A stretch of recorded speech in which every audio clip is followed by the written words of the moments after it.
Okay, this is for Friday, July 12th, 2024.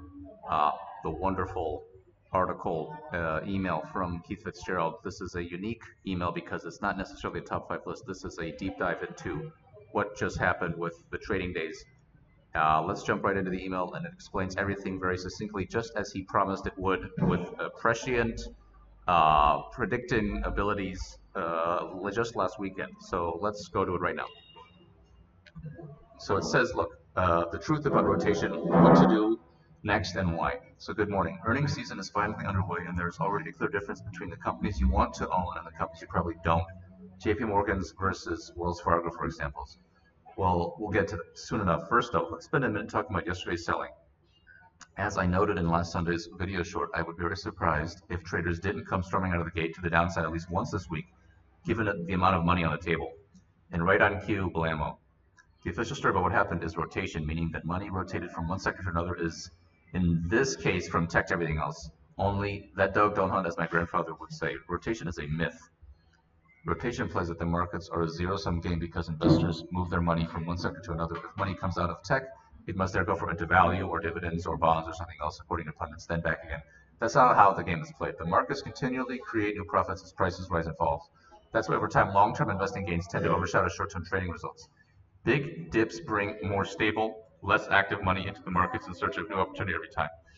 Further, the world's most successful investors don't have directional risk the way you'd think because they A, focus on quality names at all times, and B, control risk as part of the buying process over longer term horizons, and C, continue to play offense even if they must think defensively to do it.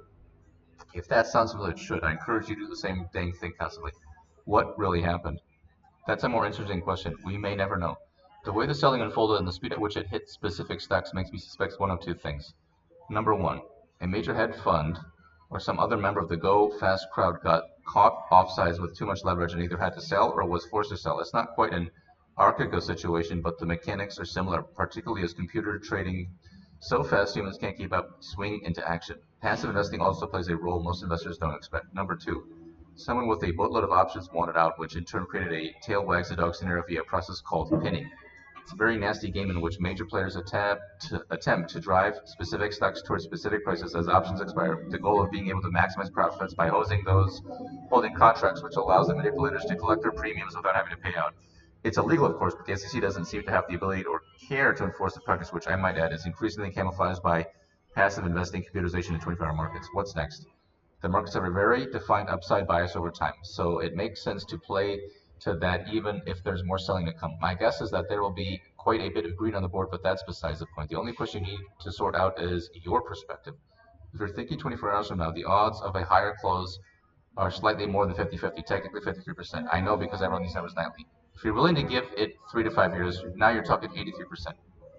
And if you've got a decade, the odds of a higher close rise to 93.4%. 93.4%. Keep it simple, stupid. When in doubt, zoom out. Days, years, decades.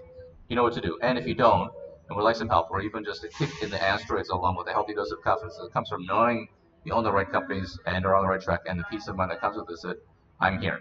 Spoiler alert, the world will change with or without your approval, so will the financial markets. Focus on what you can control, tactics, timing, which stocks you can buy, etc., instead of worrying about what you can't. Let's finish this week strong, and as always, make it a great day. You got this, I promise, Keith.